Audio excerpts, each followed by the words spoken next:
సభకు నమస్కారం. అటువైపు విశ్వకవి రవీంద్రనాథ్ ఠాగూర్ చిత్రపటం ఉంది.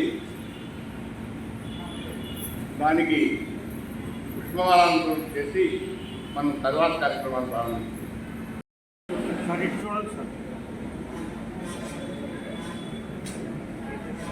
కొంచెం కనవాలండి.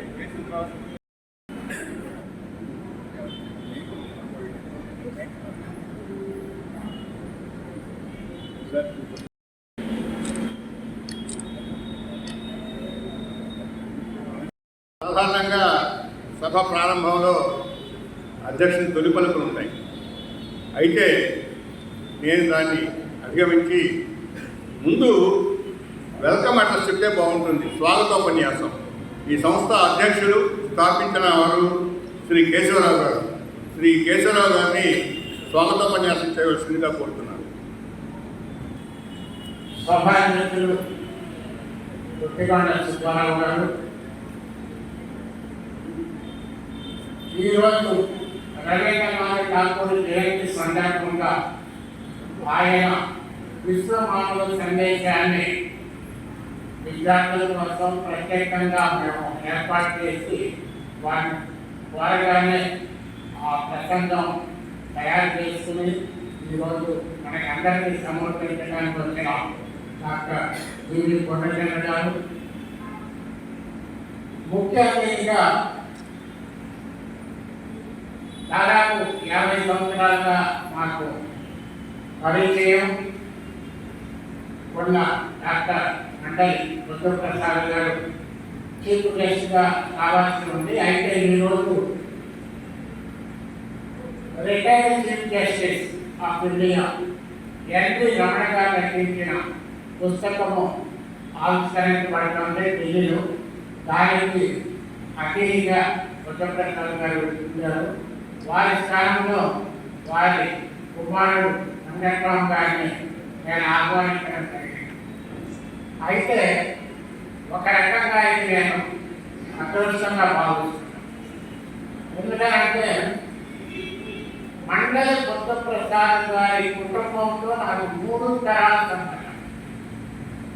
మొదటి తరంలో వారి తండ్రి గారి చేతుల మీదుగా విద్యార్థిగా ఇలా మీలాగానే అవలగడ్డ గవర్నమెంట్ హై స్కూల్లో నేను 2-3 సార్లు పురస్కారాలు తీసుకోవడమే కాకుండా వారి నివాసం కూడా మా అవలగడ్డ హై స్కూల్కి జస్ట్ ఎదురుగా ఉండేది. పిల్లలు ఎవరు వస్తున్నారు, ఎవరు పోతున్నారు, ఎలా బిహేవ్ చేస్తున్నారనే వారు రెగ్యులర్గా అబ్జర్వ్ చేస్తూ ఉండేవారు. ఆయన యొక్క మహా వ్యక్తి అంటే 1957 సంవత్సరంలో తన 31వ ఏటే పంజాబ్ పార్లమెంట్ నుంచి ఎంపీగా ఎలక్ట్ అయ్యారు. నెహ్రూ గారికి ఎంతో సన్నిహితుడు. ఆ కాలంలో కృష్ణా జిల్లాలో ముఖ్యంగా మాకు చిన్నప్పటి నుంచి తెలుసు కమ్యూనిస్టు ఉద్యమం, తర్వాత చల్లపల్లి నారాయణ సంస్థానం కాంగ్రెస్లో పెద్దన ఉన్న రోజుల్లో ఒక యువజన నేతగా ఆయన పంజాబ్ పార్లమెంట్కి 31వ సంవత్సరంలో ఎలక్ట్ అయ్యారు. ఈరోజు తిరిగి వెంకట్రామ్ ఈరోజు నేను ప్రత్యేకంగా చేసేది మనకి దురదృష్టం ఏంటి అంటే చాలా కుటుంబాలు పాతకాలంలో ఇప్పుడు కొండలి కృష్ణారావు గారు ఒక టీచర్ సారు, ప్రధాని మోడీ ఒక టీ షాప్ వారి పుట్టుడు, అలా జనరల్ ఫ్యామిలీలో నుంచి సామాన్య కుటుంబాల్లో నుంచి మేకలు రావాల్సి వస్తుంటే ఈ తరంలో మాత్రం అలాంటి మేకలు విద్యార్థుల్లో నుంచి ఎవరు రావట్లేదు. నేను చాలా కాలంగా 40 కార్యక్రమాల్లో యువతని మీ జీవిత లక్ష్యం ఏమిటి, who is your role model అంటే నేను ప్రైమ్ మినిస్టర్ కానీ చీఫ్ మినిస్టర్ కానీ అవుతానని ఒక్క స్టూడెంట్ ఒక యువకుడు కూడా ఎప్పుడు సమాధానం. నేను క్రికెట్ ప్లేయర్ అవుతాను, లేకపోతే సల్మాన్ ఖాన్ అవుతాను, ఇలాంటి సమాధానాలు వచ్చినాయి. కానీ ఎవరు అలాగే ఈ తరంలో ఇక్కడ కూర్చున్న వాళ్ళు కనీసం కొంతమంది ఉన్నారు. వృద్ధులే ఇంకా సమాజ సేవ పట్ల స్వచ్ఛంద సేవా సంస్థల్లో పనిచేస్తున్నారు తప్ప యువతలో నుంచి స్వచ్ఛంద సేవకు ముందుకు వచ్చేవాడు ఎవరూ కనిపించండి స్వీకరిస్తాను అనే సమాధానం చెప్తాను. అందువల్ల వృత్తిగా స్వీకరించాలంటే వెనకాల ఫైనాన్షియల్ సపోర్ట్ ఉండాలి, ఫ్యామిలీ సపోర్ట్ ఉండాలి. అందువల్ల సాంఘిక సేవనే ఒక ఉద్యోగంగా ఆవిడకి విద్యార్థి వికాస వాహిని అప్పగించింది. ఏమిటి అంటే విద్యార్థులు నేర్చుకోవాల్సినవి కానీ విద్యాలయాల్లో ఉపాధ్యాయులు కానీ లేదా తల్లిదండ్రులు కానీ నేర్పని విషయాలు విద్యార్థులకు బోధించే సంస్థ విద్యార్థి వికాస వాహిని అని పేరు. ఎథిక్స్ చెప్పాల్సిన పరిస్థితికి మన సమాజ శాస్త్రము అంటే భూగోళ శాస్త్రము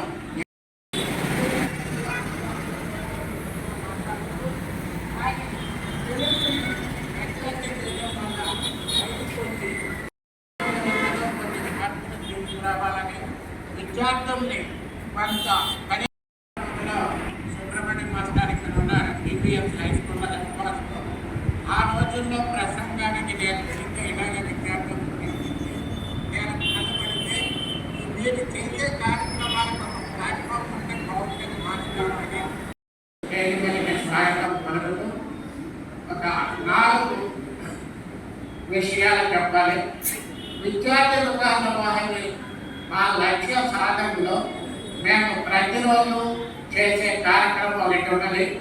విద్యార్థులకి కోవిడ్ టైంలో స్టార్ట్ చేసాం. విద్యార్థులు ఖాళీగా ఉంటున్నారని ప్రతిరోజు 4వ క్లాస్ నుంచి 7వ క్లాస్ స్టూడెంట్స్ వరకు ఒక లెవెల్ మా గ్రూప్లో వీళ్ళంతా కూడా ఉన్నారు. ఒక 120 మంది రిటైర్డ్ టీచర్స్, ఆఫీసర్స్, గవర్నమెంట్ ఉద్యోగులు, లాయర్స్ రోజు మాకు విద్యార్థులకు నేర్పవలసిన విషయాలు ఆ కోర్స్ చేస్తూ ఉంటారు. ఇక్కడ రామ్ ప్రదీప్ గారు ఉంటారు. ప్రతిరోజు ఒక ఆర్టికల్ మా కోసం తయారు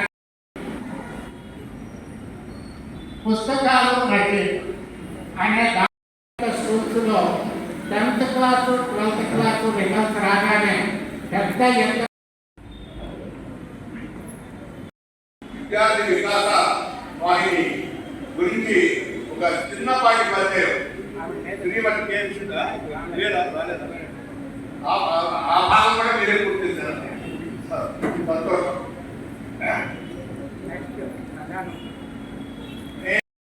ఈ మధ్యకాలంలో మేము నిర్వహించే సభలన్నీ కూడాను అలాగా చుట్టూ పడుతారు. ఎక్కువగా 60-70 సంవత్సరాలు దాటినవాడు, 50 సంవత్సరాలు దాటినవాడు అందరూ పిల్లలు చక్కగా భావి పౌరులు. మేము కోరుకునేది కూడా మొదటి నుంచి అదే. పిల్లల్లో ఈ తరం వాళ్ళలో మనం దూరిపోయాల్సిన విషయాలు వాళ్ళకి ఎలా చేస్తాయి. చాలా మార్పులు వచ్చాయి సమాజంలో. ఇందాక కేసీఆర్ గారు చెప్పినట్టుగా ఆ రోజుల్లో మేము చదువుకున్న పద్ధతులు వేరు, ఇప్పుడు చదువుకునే పద్ధతులు వేరు. చదువు కొనుక్కుంటున్నారు వాళ్ళు నిజానికి. కానీ ఇలాంటి కార్యక్రమాల ద్వారా మీరు ఎలా ఎదగాలో, మీరు ఎలా సంఘంలో బ్రతకాలో చాలా వివరంగా తెలుస్తుంది. విద్యార్థులకు చాలా అవసరం కూడా. ఈ తరం వాళ్ళలో లోపించింది దాన్ని ప్రవేశపెట్టి ఎలాగైనా సరే వాళ్ళని మేలుకొల్పడం కోసం ధ్యేయంగా విద్యార్థి వికాస వాహిని పనిచేయడం అనేది చాలా సంతోషంగా ఉంది. కేశవరావు గారు వారి ఈ మొత్తాన్ని కూడా సభ్యులందరినీ కూడా నేను అభినందిస్తున్నాను. ఇప్పుడు ఎవరికి రవీంద్రనాథ్ ఠాగూర్ వస్తారు. ఎందుకంటే ఎందుకు వస్తున్నారంటే ఆ మాట నేను ఆ మధ్య ఎప్పుడో కాలేజీకి వెళ్ళి మేము గాంధీ గురించి చెప్పంటే ఏ గాంధీ అని అడిగారు. అందువల్ల ఎవరి రవీంద్రనాథ్ ఠాగూర్ దగ్గర నుంచి చివరి వరకు కూడా ఆయన ఎలా విశ్వసం అయ్యారు ఆ వివరాన్ని కూడాను డాక్టర్ జీవీ కూలంకషంగా మంచి తన ఉపన్యాసం ద్వారా చెప్తారు. ఆ ఉపన్యాసం అయిన తర్వాత మిగతా ఇప్పుడు మాట్లాడతారు.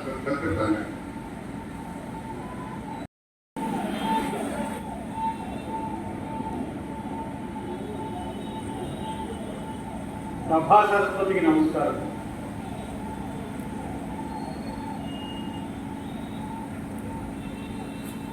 కుర్చీలు చాలని ఒక సభ ఇది. హాలు నిండినది అనేటువంటి సభలు అరుదైపోయాయి. ఇలాంటి పరిస్థితుల్లో నిజంగా ఎవరికైతే విశ్వకవి రవీంద్రుడి విశ్వ మానవత సందేశం చేరవలసిన అవసరం ఉందో వారితో ఇక్కడ ఆ విషయాలు ముచ్చటించుకునే ఒక గొప్ప అవకాశం ఈరోజు నాకు కలిగించినటువంటి విద్యార్థి వికాస వాహిని 3 వీళ్ళు అంటే వ్యక్తి. సో ఈ 3 విజయాల ఈ సంస్థ నాకు ఈ చక్కటి అవకాశం కలిగించినందుకు వారికి నేను మనస్ఫూర్తిగా నా కృతజ్ఞతలు అభివాదాలు తెలియజేసుకుంటున్నాను. మిత్రులారా, where the mind is without fear and the heart is having sight. బహుశా మీరు ఈ కొటేషన్ వినే ఉంటారు చాలామంది, మీలో చాలామంది. విశ్వకవి రవీంద్రనాథ్ ఠాగూర్కి నోబెల్ బహుమతికి ఎన్నికబెట్టినటువంటి గీతాంజలి అనే గ్రంథంలో నుంచి కొటేషన్. మనిషి యొక్క మేధస్సు మరి అతని యొక్క హృదయం స్వేచ్ఛ, మానవత, పరిపూర్ణత ఇవి ప్రతిబింబించాలంటే మనం ఒకసారి గీతాంజలి చదవవలసిన అవసరం ఉంది. ఏంటిని చదవడం, ఏంటి ఉపయోగం ఏంటి?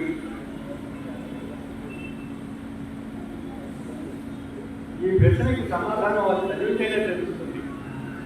ఎందుకంటే మన మనో వికాసం కలగాలి అంటే భారతదేశపు తొలి నోబెల్ బహుమతి గ్రహీత రాసినటువంటి ప్రపంచ ప్రఖ్యాతిగాంచిన కావ్యాన్ని మనం చదవడం చాలా అవసరం. ప్రేమతో మానవాళి మొత్తాన్ని ఇక్కడ మనం ఎంతసేపు కూడా మానవుడు అంటే మీరు నేను మనం వరకే ఆలోచిస్తాం. ముందు మన ఇల్లు, మన గురించి ఆలోచిస్తాం, మన ఇల్లు గురించి, మన కుటుంబం గురించి ఆలోచిస్తాం, ఆ తర్వాత మన ఊరు గురించి ఆలోచిస్తాం, ఇంకాస్త పైకి వస్తే మన రాష్ట్రం గురించి ఆలోచిస్తాం. ఇంకొంచెం ఎదిగిన వాళ్ళైతే 2 రాష్ట్రాలు, తెలుగు రాష్ట్రం గురించి ఆలోచిస్తారు. ఇంకా బాగా ఎదిగితే మన దేశం గురించి ఆలోచిస్తారు. ఇంకా బాగా ఎదిగితే ప్రపంచం గురించి ఆలోచిస్తారు. ఇక్కడ మీ మనస్సులో మానవుడు అంటే ప్రపంచ మానవుడిగా మనం ఎదగడానికి మనకి కావలసిన వికాసాన్ని కలిగించేటువంటి ఒక ఆలోచన మీలో కలిగించడానికి ఇప్పుడు నేను మాట్లాడబోయేటువంటి ఈ 4 మాటలు ఏ కొద్దిగా అయినా ఉపయోగపడితే మనం, దాశరథి గారు ఒక మాట అన్నారు, నరుడు కూడా దుష్కరము సొమ్ము అని. అదే రవీంద్రనాథ్ ఠాగూర్ కనుక అనున్నట్టయితే నరుడు మానవుడు ఒక దుష్కరము సొమ్ము అని, నరుడు విశ్వమానవుడు ఒక దుష్కరము సొమ్ము అంటాడు. మనం విశ్వమానవుడిగా ఎదగాలి. ఆ తేడా మానవుడికి విశ్వమానవుడికి ఉన్నటువంటి తేడా.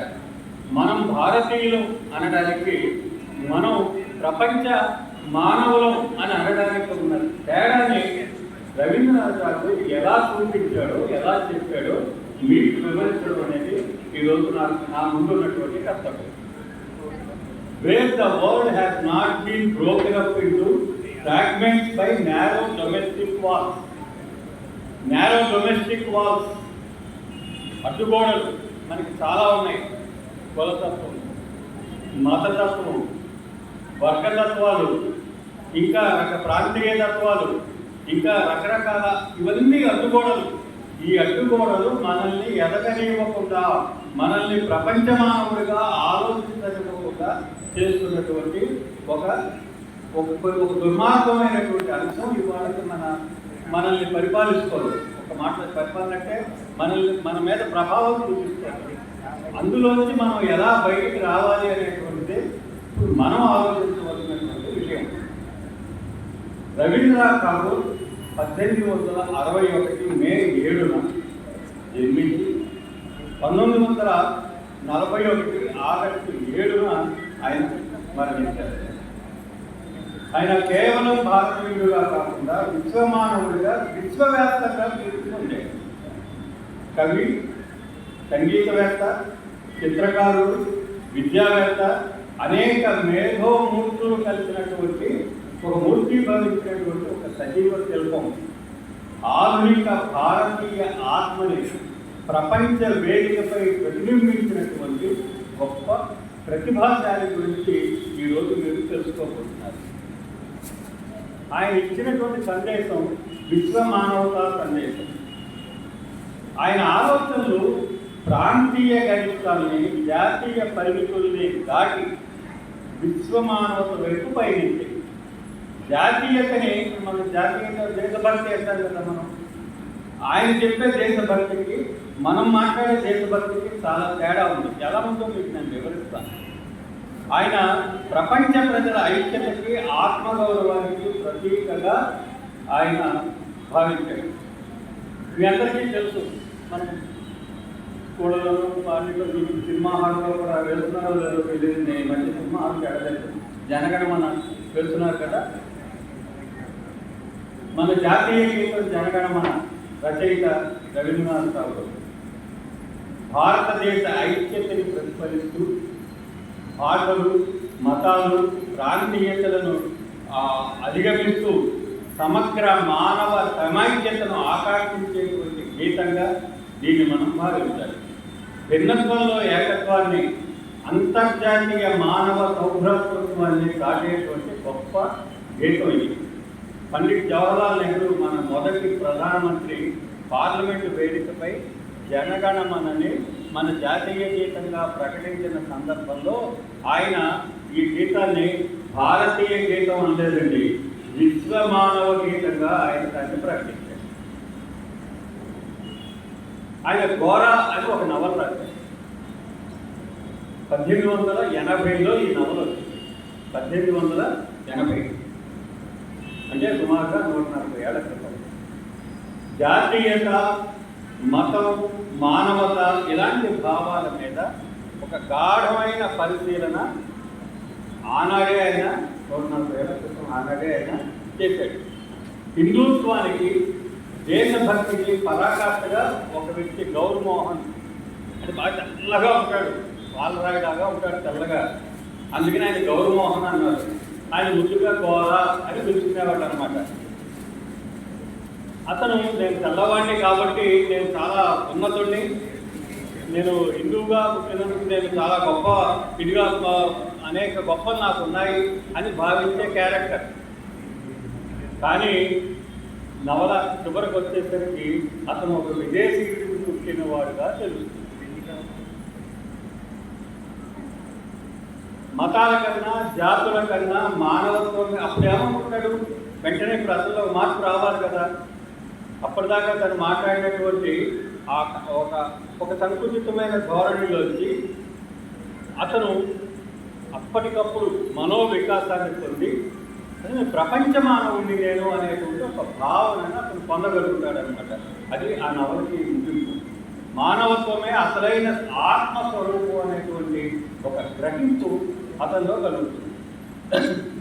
నేను హిందువుని కాదు, భారతీయుని కాదు, కేవలం మానవుడిని అంటాడు. అది ఆ నవలకు ముగింపు. అతని గ్రహింపు ఆ విధంగా అతని పరిణితి 140 ఏళ్ల క్రితం ఒక వ్యక్తి ఆలోచన ఆ విధంగా ఉందని చెప్పి మీరు అర్థం చేసుకోవాలన్నమాట. ఈ నవల్లో రవీంద్రుడు మతదహనం, స్త్రీ చైతన్యం, సామాజిక సమానత్వం, ప్రేమ, సహనం, సత్యం ఇలాంటి విలువల్ని ఆయన చాలా బాగా లోతుగా దీన్ని దర్శించడం జరిగింది. ఇందులో సుచరిత, లలిత ఇక్కడ పాత్రలు చాలా పాత్రలు వస్తాయి. ఇవన్నీ కూడా స్త్రీ స్వేచ్ఛ గురించి మొట్టమొదటిగా ఆడవారికి కూడా సమాన హక్కులు ఉండాలి అనేటువంటి మొట్టమొదటి ఆలోచన చేసినటువంటి వ్యక్తి రవీంద్రనాథ్ ఠాగూర్ ఈ నవలలు. ఇవన్నీ కూడా మనం దాదాపు 1.5 సెంచరీ ఒక మనిషి ఎంత విజనరీగా ఆయన ఆలోచించాడు అనేటువంటిది మనం అర్థం చేసుకోవాలన్నమాట. ఆయన ఖరే బైరే అని ఒక నవల రాశాడు. అందులో దేశభక్తి ఒక మత్తని మానవతను మింగే విషంగా మారుతుందని హెచ్చరించాడు. ఎట్లా ఉంటుంది ఈ మాటకి కొంచెం వింతగా అనిపిస్తుంది. దేశభక్తి మత్తని మన దేశభక్తి గురించి కాదు, దేశభక్తి పేరుతో మతం భక్తి పేరుతో ఇవాళ మనం 20 మంది అమాయకులైన పౌరుల్ని మనం ఏ భక్తుల వల్ల కోల్పోయాం. మనం కాశ్మీర్లో జరిగినటువంటి, పెహల్గాంలో జరిగినటువంటి పోరాటం ఏ భక్తుల వల్ల జరిగింది. కాబట్టి ఇది మతం అనేది దేశభక్తి పేరుతో జరిగేటువంటి వ్యవహారాలు కానీ ఒక మత్తులాగా ఉండకూడదు అని ఆ రోజున ఠాగూర్ భావించాడు. చాలా అధ్యాయంలో ఒక నవల రాశాడు. 1934లో ఈ నవల వచ్చింది. దీంట్లో ఆయన సాయుధ పోరాటాల ద్వారా మనం సాధించేది ఏమీ లేదు అని చెప్పినది. అప్పటికి జాతీయోద్యమం నడుస్తోంది, స్వాతంత్రోద్యమం నడుస్తోంది. దాని మీద ఆయన చాలా విషయాలు దాంట్లో చర్చించాడు అన్నమాట. ద రిలిజియన్ ఆఫ్ మ్యాన్ అని ఒక గ్రంథం రాశాడు. ది రిలిజియన్ ఆఫ్ మ్యాన్ గ్రంథంలో మానవ సంబంధాలలో ప్రేమ, గౌరవం, అనుభూతి ఇవి మానవ ఉనికికి మూల కారణం అన్నటువంటి తీర్మానం ఆ నవల్లో మనకి. ఇప్పుడు ఆయన చెప్పినటువంటి జాతీయతా భావం లేదా జాతీయతావాదం పట్ల ఆయన ఏ విధమైన వ్యతిరేకతని ఎందుకు ప్రదర్శించారు అనేది నేను మీకు వివరించుకుంటున్నాను. నేషనలిజం అని 1917కి గాంధీ గారు ఇంకా అప్పుడే ఆ సంవత్సరమే భారతీయ రాజకీయ రంగంలోకి అడుగుపెట్టినటువంటి సంవత్సరం 1917. అప్పుడే ఆయన నేషనలిజం అని చెప్పిన అంటే గాంధీ గారితో అప్పుడు సాన్నిహిత్యం కూడా ఆయనకి ఏర్పడలేదు. అప్పటికి నడిచినటువంటి ఉద్యమం అంతా కూడా రకరకాల పరవలుగా ఉంది. జాతీయోద్యమం గాంధీ గారి రాకకు ముందు, గాంధీ గారి రాక తర్వాత భారత జాతీయోద్యమంలో చాలా మార్పులు ఉన్నాయి. ఈ భారత జాతీయోద్యమాన్ని దృష్టిలో పెట్టుకుని అసలు ఈ పుస్తకం రాయాలి. నేషనలిజం అనే దాన్ని పాశ్చాత్యులు ప్రకటించిన జాతీయోద్యమం మీద చేసిన విమర్శ. యూరోపియన్ జాతీయత మీరందరూ హిట్లర్ అంటే సినిమా ఒక పెద్ద హీరో గారు హిట్లర్ అని సినిమా తీస్తే హిట్లర్ దేశభక్తులు అనుకుంటారేమో. ఇలాంటి ప్రమాదాలు ఉన్నాయి. సినిమా వాళ్ళు తెలియకుండా చేసేటువంటి కొన్ని తప్పుల వల్ల హిట్లర్ అని పేరు పెడితే వెంటనే మనం హిట్లర్ గొప్ప దేశభక్తులు కావాలనుకుంటాం. ప్రపంచాన్ని పీడించినటువంటి ఒక రాక్షసుడు. జర్మనీ జాతీయోద్యమం పేరుతో జర్మన్లే అసలు భగవంతుడు జర్మన్గా పుట్టాడు అన్నాడు. వేదాలకు వక్రభాష్యం చెప్పాడు. అతను చేసినటువంటి అపచారాలు రెండవ ప్రపంచ యుద్ధానికి అతను ఎంత మూలకారణం అయ్యాడు. చివరికి ఏమయ్యాడు? ఆత్మహత్య చేసుకుంటే చెప్పాడు. జర్మనీ రెండుగా చీలిపోవడానికి కారణమయ్యాడు. ఇది పాశ్చాత్యులు ప్రబోధించేటువంటి జాతీయతా భావం వల్ల ప్రపంచ శాంతికి భంగం కలుగుతుంది. కాబట్టి అప్పటికి అమెరికాలోను, ఇంగ్లాండ్లోంచి వస్తున్నటువంటి సిద్ధాంతాలు, నేషనలిజం పేరుతో వస్తున్నటువంటి సిద్ధాంతాలను రవీంద్రనాథ్ ఠాగూర్ నిర్మోహమాటంగా ఖండించాడు. అప్పటికి ఆయన నోబెల్ ప్రైజ్ విన్నారు. కాబట్టి ఆయన మాటకి విలువ ఎక్కువ ఉంటుంది. విలువ ఇచ్చారు కూడా ఆనాటి ప్రపంచం. ఇది ఒక శక్తి కేంద్రీకృత సెంట్రలైజ్డ్ ఫీలింగ్. మనం అంటే మన సెంట్రిస్టులు అంటాం. మనం నాకేమి లాభం, నాకే కావాలి, ఇదంతా నేనే అంటే ఎక్కడ ప్రపంచమానవుడు అనేటువంటి ఒక భావన లేనటువంటి ఒక స్వార్థపూరితమైనటువంటి చింతన, దాన్ని ఆయన వ్యతిరేకించాడు. సెంట్రిస్ట్ భావాన్ని ఆయన వ్యతిరేకించాడు. మానవ విలువలను తోసిరాదని యంత్రాల్లో నడిచే సమాజ నిర్మాణాన్ని ఈ జాతీయతా భావం అనేది పెంపొందిస్తుంది అని ఆయన హెచ్చరించాడు.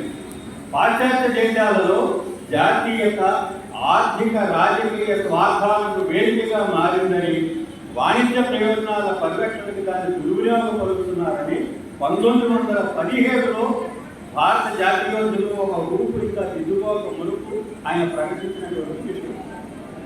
యూరోపియన్ జాతీయతలన్నీ కూడా మానవ సమూహాల్లో విభేదాలు శత్రుత్వాన్ని రెచ్చగొడుతున్నాయి అని చెప్పినది జపాన్ ఉదాహరణగా చూపించాడు. తర్వాత జర్మనీ తర్వాత ఆ రోజున మరొక నియంత్ర జపానే.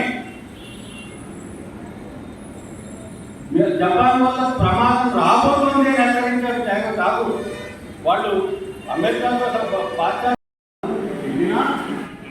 దీనివల్ల ప్రపంచ శాంతికి భంగం రాబోతుంది, వీళ్ళ జాతీయతా భావనలో స్వార్థం ఎక్కువ ఉంది, వీళ్ళకు జాతీయత భావనలో ప్రేమ లేదు, విశ్వమానవం అనేది లేదు అని 1917 నాటికే గుర్తించిన వారు. అది మనకి ఎప్పుడు రుజువైంది? 1947లో రుజువైంది. 1945లో రెండవ ప్రపంచ యుద్ధం జరిగినప్పుడు యూరోపియన్ జాతీయతావాదానికి ప్రభావితులైనటువంటి నియంత్రణ యొక్క దౌష్ట్యం ఎప్పుడు రుజువైంది అంటే రెండవ ప్రపంచ యుద్ధంలో రుజువైంది.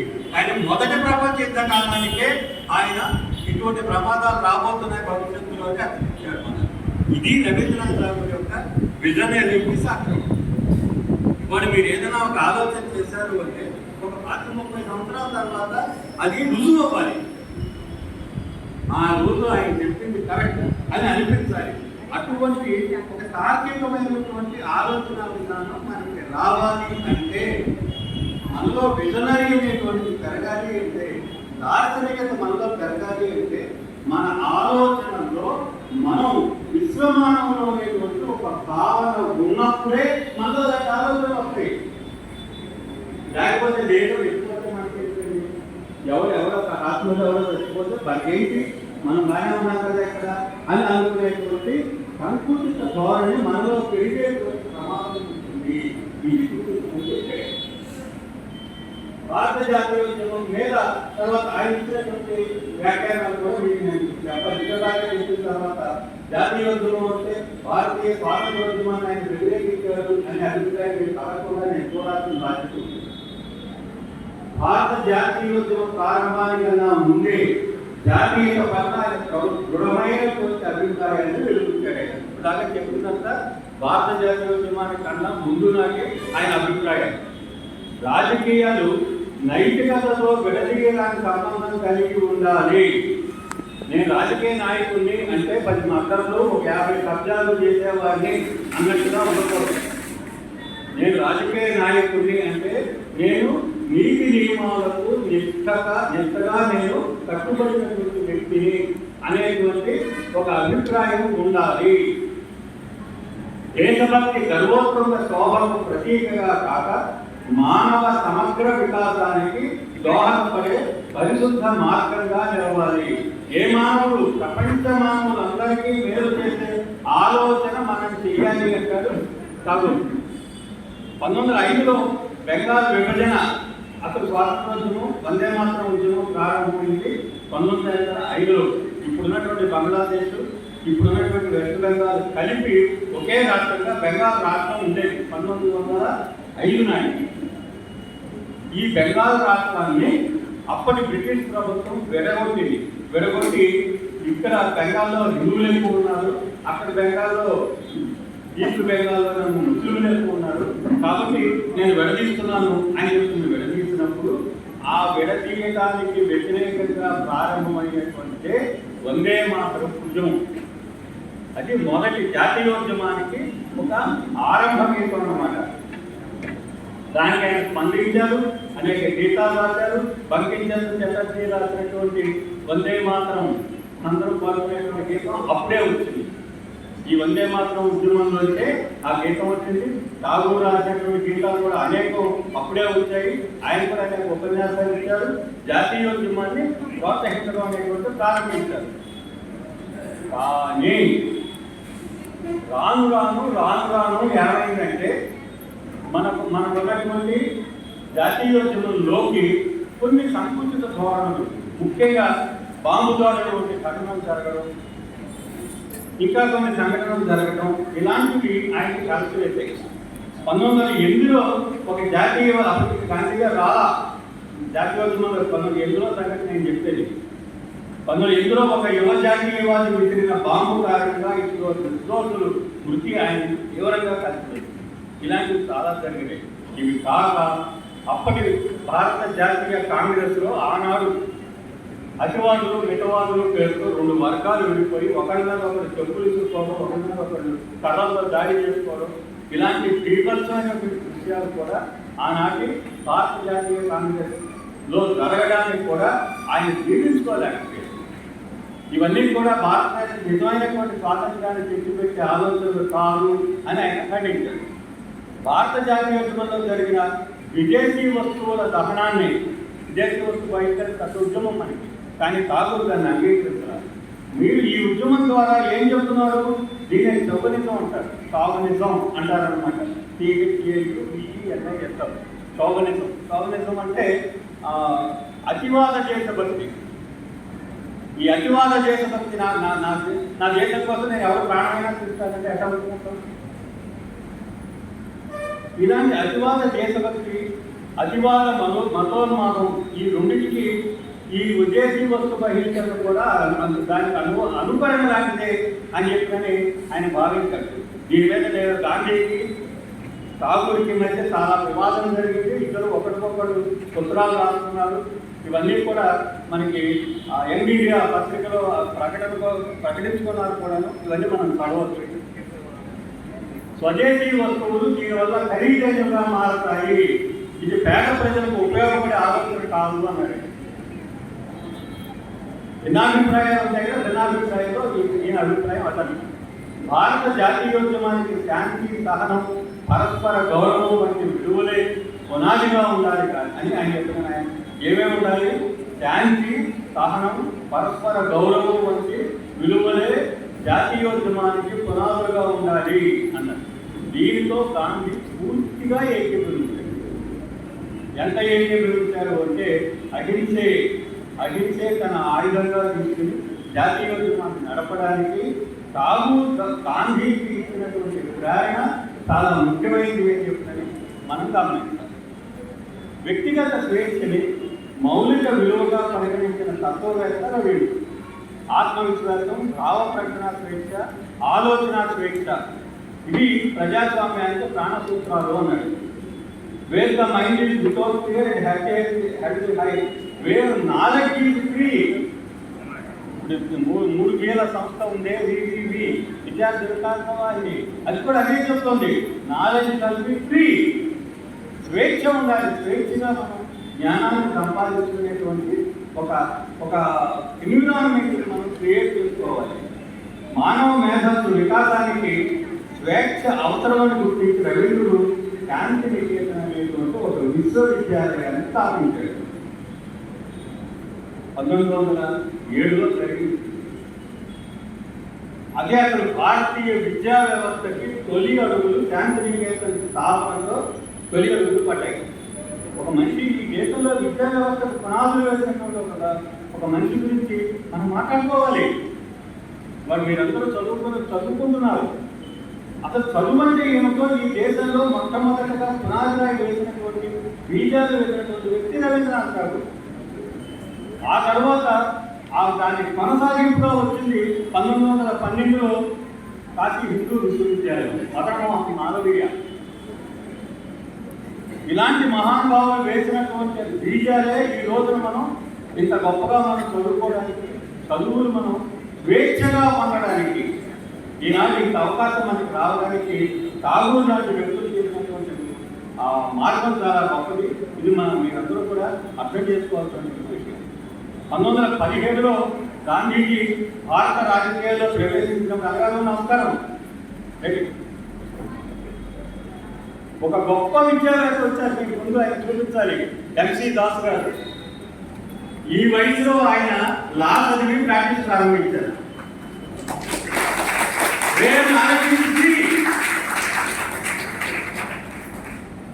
మా అందరికంటే సుబ్బారావు గారు సమావేశంగా ఉంటాయి ఆయన. ఆయన మీ చిన్న మరి 80 పైబడినటువంటి ఈ వయసులో ప్రొఫెసర్గా చేస్తూ ఆయన ఇంకా లా చదివి ఇప్పుడు ఆయన కోర్టు వెళ్తున్నారు. అది ఇవే నాలెడ్జ్ సరిగ్గా టైం మీరు ఇచ్చారు. మహానుభావుడు కుంభావ సంస్కృతి అంటే ఆయనకి నమస్కారం. రవీంద్రుడి దృష్టిలో విద్య సమాజ వికాసానికి మూలస్తంభం, చదువు లేకపోతే జాతికి మనుగడ లేదు అని మొట్టమొదటి భావించినటువంటి వ్యక్తి. స్వేచ్ఛ, సృజనాత్మకత అంటే క్రియేటివ్ టాలెంట్. ఊరికే నేను అక్కడ చదివి ఇక్కడ మా రాష్ట్ర మార్కులు తెచ్చేసుకుని ర్యాంకులు తెచ్చేసుకుంటారంటే కాదు. క్రియేటివిటీ అనేది చాలా ముఖ్యం. దీన్ని మామూలు పల్లెటూరు భాషలో పద్ధతిని బద్దపెట్టడం ఉంటారు. కోడి సద్దలు తింటుంది, అది రెక్క వేస్తే రెక్కలో సద్దలే ఉంటాయి. మనం అక్కడ చదువుతాము, రాసేస్తాం. అయితే మన పొలలోకి ఏం వెళ్ళింది? మన పొలలో ఆ పొలలోకి వెళ్ళింది. కానీ మనం ఎలాగ మన పరిసరాలకి, మన దేశానికి, మన ప్రపంచానికి మన పొలలో ఉన్నటువంటి ఈ మేధా సంపత్తిని ఏ విధంగా వినియోగపరుస్తాము అనేటువంటి ఆలోచన మనలో ఉండాలి. అప్పుడే మీరు చదివే చదువుకి సార్థకత అవుతుంది అన్న మాట 140 ఏళ్ల క్రితం తాగుతుంది. ఇంకా ఇట్లాంటి ఇంకెప్పుడు పడతారు. 1917లో గాంధీ గారు మొట్టమొదటిగా ఠాగూర్ గారిని కలిశారు. గాంధీ గారిని చూడగానే రవీంద్రనాథ్ ఠాగూర్ గారు మహాత్మా అనిపించారు. మహాత్మా గాంధీ ఠాగూర్ గారికి ఆయన చాలా పెద్దవాడు వేసి ఠాగూర్కి పాదాభివందనం చేసి విశ్వకవి అని చెప్పారు. అలాగా గాంధీ గారి మహాత్మా అని, ఠాగూర్ గారి విశ్వకవి అని ఇద్దరు ఒకరినొకరు పరస్పరం ఒక గాంధీ అనే ఒక వ్యక్తిని చూడగానే ఈ రవీంద్రుని హృదయంలో జాతికి నిజమైన వారసులు లభించాడు అన్న ఆనందావేశం ఆయన హృదయంలో కొన్ని తల్లుల్ని సృష్టించిందనమాట. సో ఈ ఇద్దరికి భిన్నమైనటువంటి భావన ధరులలో ఇద్దరు ప్రయాణించేవారు అయినప్పటికీ వ్యక్తిగత స్వేచ్ఛ, మానవతా విలువల పట్ల ఈ ఇద్దరికి ఏకీభావం ఉండడం వల్ల వాళ్ళ భిన్నాభిప్రాయాలు కలిగిన వ్యక్తులైనప్పటికీ వారి మధ్య బంధం అంత గొప్పగా పడుతుంది. సరే, ఠాగూర్ గాంధీ యొక్క ఆలోచన విధానానికి ఒక చిన్న పోలిక ఇస్తాను. ఇదే ఇంటలెక్చువల్ ఇంట్రాక్షన్ అంటే. గాంధీ గారు చాలా గొప్పవాడు, ఠాగూర్ చాలా గొప్పవాడు. ఇద్దరు మధ్య ఏంటి తేడా ఏంటి? ఆయన దేశభక్తులు, ఈయన దేశభక్తులు ఒక మాట రాసేస్తే సరిపోతుంది. కానీ మనం ట్యాలీ చేస్తుంటాం కదా క్వశ్చన్ పేపర్, ఆన్సర్ పేపర్స్లో. గాంధీ గ్రామ స్వరాజ్యాన్ని, స్వయం సమృద్ధిని ఆశయంగా పెట్టుకున్నాడు. ఏమేంటి? ఒకటి, గ్రామ విద్యా విధానాన్ని నయీ తాలీం అంటారు. అంటే కొత్త విద్యా విధానాన్ని నేను ప్రవేశపెడుతున్నాను అని గాంధీ గారు దాన్ని తీసుకొచ్చారు. కానీ శాంతినికేతన స్థాపించినటువంటి ఠాగూర్ యొక్క ఆలోచన విధానం ఇంకొంచెం భిన్నమైంది. జాతీయత, మానవతా విలువల పరిరక్షణతో మిళితమై చదువుకుండాలి. మీరు చదువుకుంటున్నారు అంటే నేను మొదట భారతీయుడిని, తర్వాత ప్రపంచ మానవుణ్ణి అనే భావనతో మీకు చదువు సాగాలి. 2, సమానంగా విద్యను పొంది సమానంగా ఎదుగుదల పొందాలి. ఒక వర్గం ముందుకు చేసిందనుకోండి, ప్రపంచ మానవ భావనకు తోడ్పడేట్టుగా ఉంటుంది.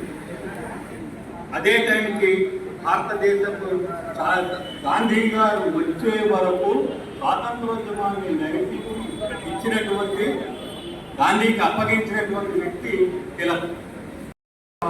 కొద్దిగా పాశ్చాత్యులు కోరినటువంటి అతని మనోభావం ఎట్లా ఉంటుంది? శాంతియుత విద్యా వికాసం ద్వారా తలకాయ ఎత్తి నిలబడాలి. ఎక్కడ తలకాయ ఒత్తుకొని 140 ఏళ్ల క్రితం ఆశించిన వ్యక్తి గురించి మనం మాట్లాడుకుంటున్నాం. సంకుచిత సంకుచిత ప్రాంతీయతల అడ్డుగోడలు అందరూ చెప్తున్నాం నేల డొమెస్టిక్ వార్ ఇది మనం గుర్తించుకోవడం వలన మన ఎదుగుదలను మనమే నిరోధించుకుంటాము అని మీరందరూ గమనించాలి. సత్యపు మాటలు పెదాల మీదుగా కాక సత్యపు లోతుల్లోంచి ఉబికి వచ్చే చోట, పరిపూర్ణత కోసం నిర్విరామ సాధన జరిగే చోట, కాలం చెల్లిన ఆచారాల అజ్ఞానపు ఎడాలతో వివేక ప్రవాహం అంతరమైపోకుండా నిర్మలంగా ప్రవహించే చోట, వికసిత భావాలతో విస్తారమైన క్రియాశీలతతో ఓ ప్రభువు నీ దారినే, ఇది దేవుడు నడిచిన దారి, నీ దారినే సాగుతోంది నా మనసు, నా దేశం ఆ స్వేచ్ఛా స్వర్గంలో మేల్కొలుగాక. ఈ నేరో డొమెస్టిక్ వార్ని వదిలేసి దేశాభిమానం అనేది మానవతా విలువలతో మిళితమైనప్పుడే నిజమైన సార్థకత పొందుతుందనే సందేశాన్ని ప్రజలకు ఇచ్చింది. ఆయన చూపిన విశ్వ బంధుత్వ మార్గంలో అన్ని మానవతా పుష్పలాగికలే పరిమళిస్తాయి, ఐకమత్య రాగాలు ప్రతిధ్వనిస్తాయి, స్వేచ్ఛ స్వాతంత్ర్యాలు ప్రతిబింబిస్తాయి. రవీంద్రుని దారి ప్రపంచ శాంతికి రహదారి, రవీంద్రుడి దారి ప్రపంచ శాంతికి. మీ అందరి ఆలోచన నేను విద్యమానవుని అనే ఒక భావన ఈ 4 మాటలు మీ మనసులో నేను కొద్దిగా కలిగిన నా ఈ ప్రసంగం కన్యలు పొందింది.